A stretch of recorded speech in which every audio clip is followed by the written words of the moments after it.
สบายดีท่านผู้ชมคลิปนี้ก็เป็นคลิปที่บ่าวบุญนำกินข้าวกินน้ำเนาะพี่น้องเอ้ยอาหารการกินถือว่าสำเร็จละก็ถือว่ากินข้าวกินน้ำแล้วก็สิได้เมื่อบ้านกันนางติ๊กลักเมื่อก้อนแล้วพี่น้องเอ้ยบ่กินหอดข้าวโอ้ยนางติ๊กก็ได้เนาะจัดเอาบัดเนี่ยก็ยังค่อยจัดเอาเขาละอันนี้เขาไปสเนี่ยเอาไปยืนนี่เอาอันนี้ก็ได้นี่มาเด้อบางล่างเดินน้องเด้อในพวกนั้นเนาะพวกเราแล้วเนาะ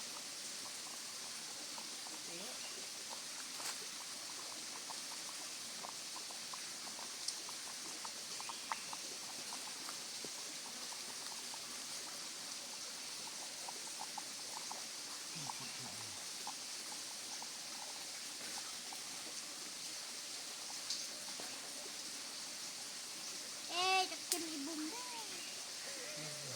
เนี่ยเมื่อนบุ้ม จะได้กินเหรอ คุกเสือคุกเสือ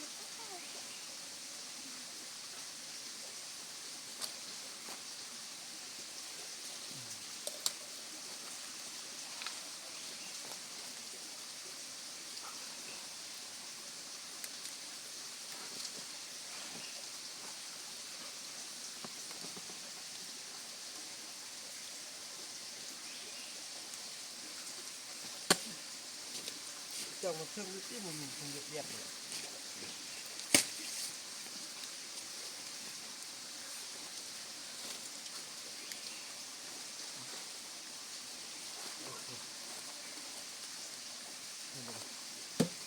โอ้ยอันนี้ต้องไว้กับจิ๊บเอาสิดูดูมาเลยดูหรออันนี้มาปีเอาเครื่องเอาเป็นหัวมาซะละนี่นี่ได้ครับบุ้มห่อนี่บุฟเฟ่ต์นะบุฟเฟ่ต์หน่อย นาปิดสมมติ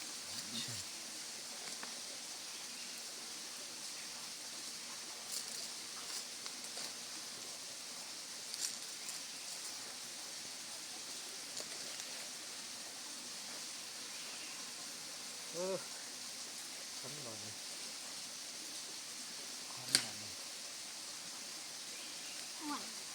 น้องเยอะหาปูมาพูดเลยละโอ้ฮอต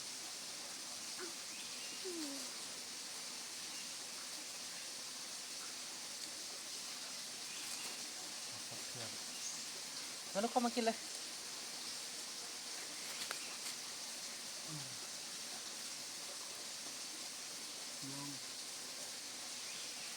เอากินนี่เลย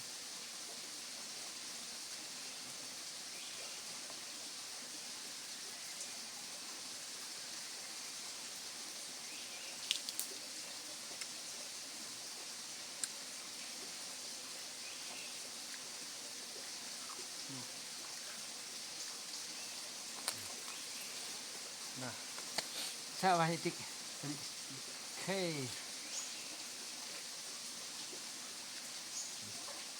อันนี้บดจ้องนี่ กินกันเลยทำกินน้ำเลยสมัครแซ่บนะครับสำหรับรถไฟ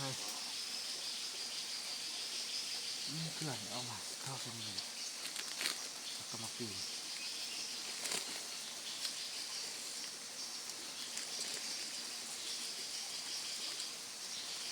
กินมัน อันนี้เหลือทักวัน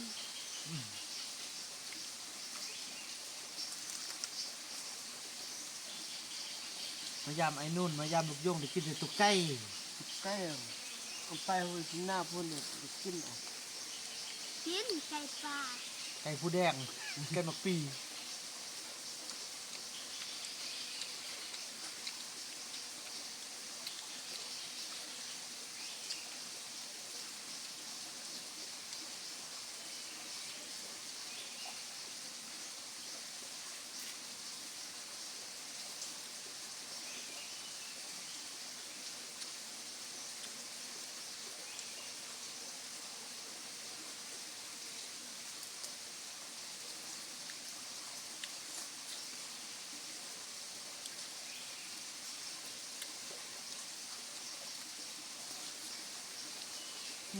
ผมพ่อเนาะ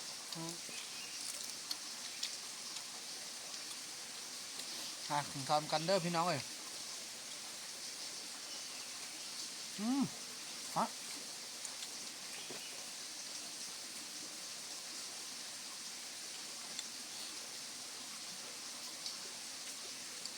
กินพออยู่ได้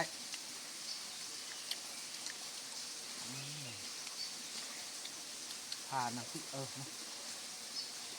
ผ่านกระบอกเมื่อได้หนึ่ง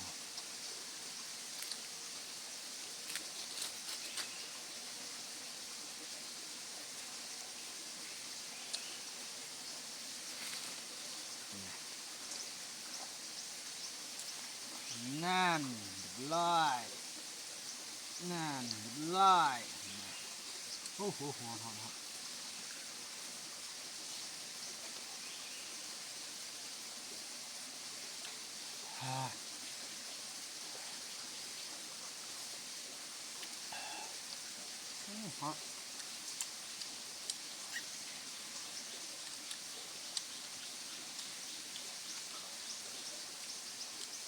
สำหรับนี่นะก็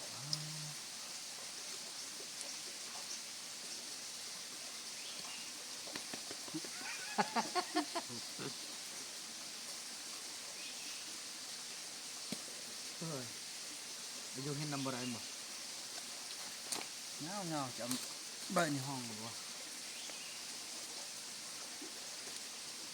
น่า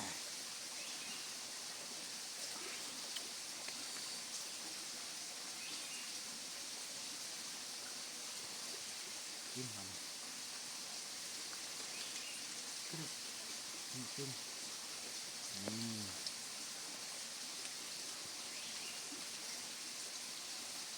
ลูกกินปูไม่เลย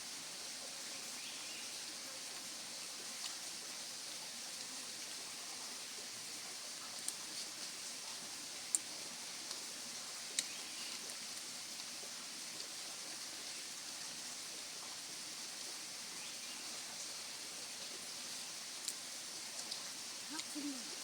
เชื่อ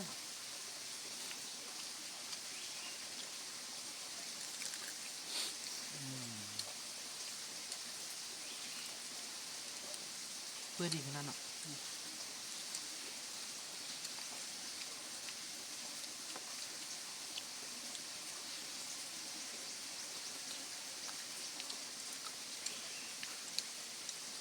ไปนี่มาแล้วนะเปิดตู้เนี่ยฟังเพลง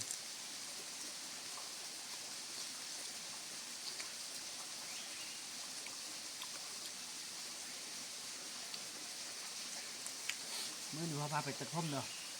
มีลูกบุญรอดไอ้นู่นเนาะกระท่อมที่รถเนี่ยไปกระท่อมเลย วัดอย่างนี้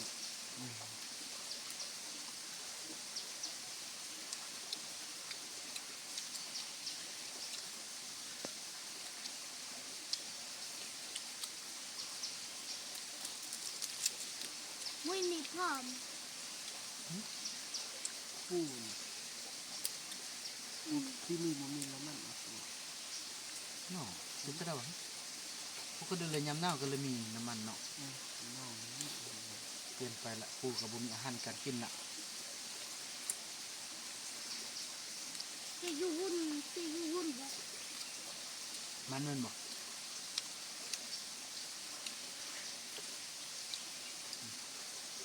ดูความเปียก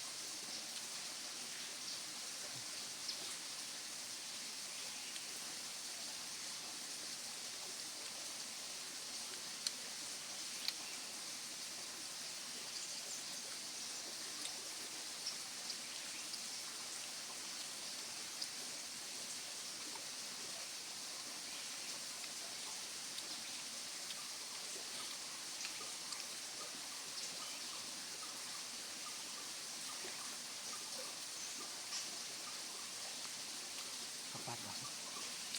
โอ้โหโอ้โหตาย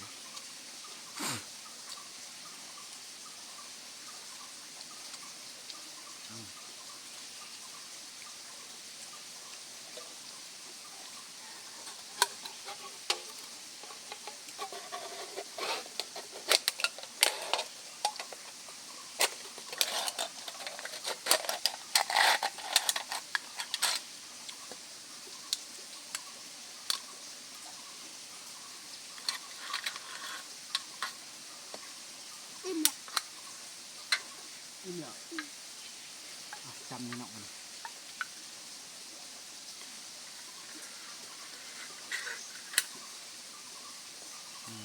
จับไหมลูก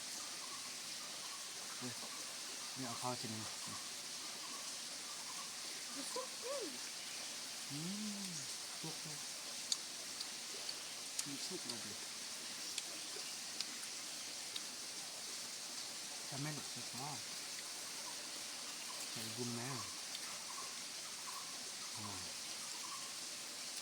จะได้มีข้าวไล่ด้วยเนาะ เผ็ด เผ็ด มากเผ็ด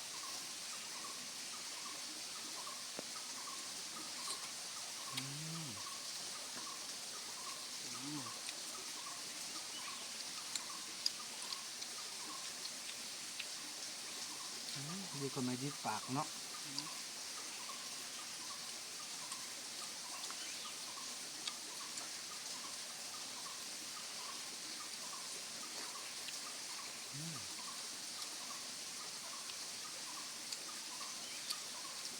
กล้วย เนาะนี่เอาสดเนาะ หอด มาแล้วมาเอาไม้มาเคี่ยลูกเคี่ยเอาพุระโต้มาเอาเนี่ยมา มึงตักน้ำเสือเอาตรง มาเอาสดกินน้ำก่อนบ่ กินน้ำกัน เคี่ยเนาะ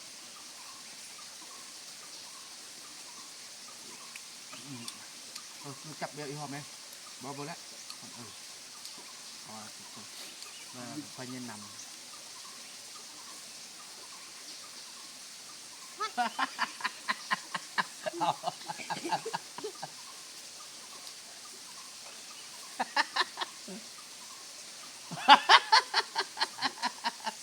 ทวน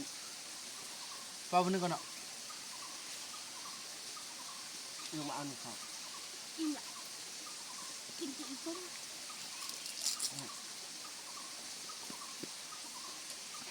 บ่รู้เอายังเทียบมาจะไอ้ปุ่ม ที่อับกุ้มนี่มันก็ อันนี้ปุ่ม3ตู้ดิพุระโต้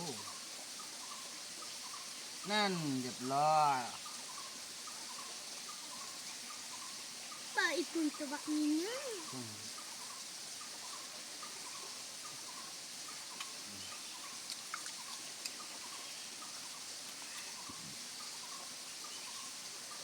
ก็จะได้มีไล่เลยเนาะแซ่บโอ้ เสียบ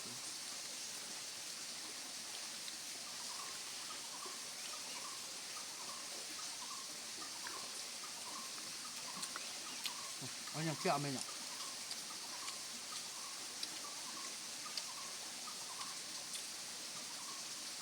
นี่ใหม่เสือติดตรงกินเลยครับเนี่ย มาเอานู่นมานี่ อ่ะเจาะ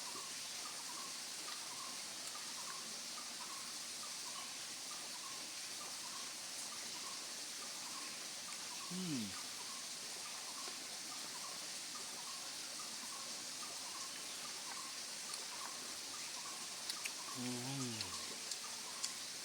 บ่มีนะ เนาะครับครับ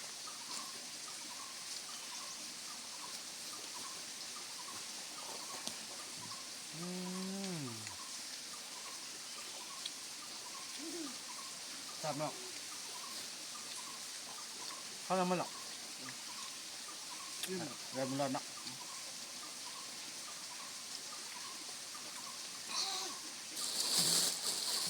ปุ่นเสร็จ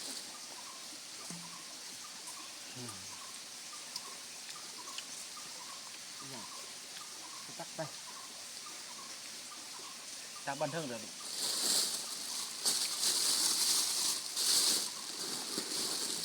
จบภารกิจมาเอ้ยเฮ้ยปุ่มแซ่บเว้ย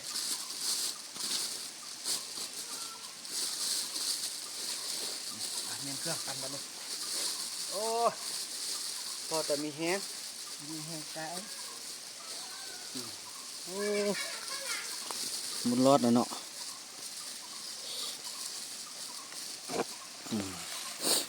เตรียมเครื่องกลับกันแล้วได้บาทนี่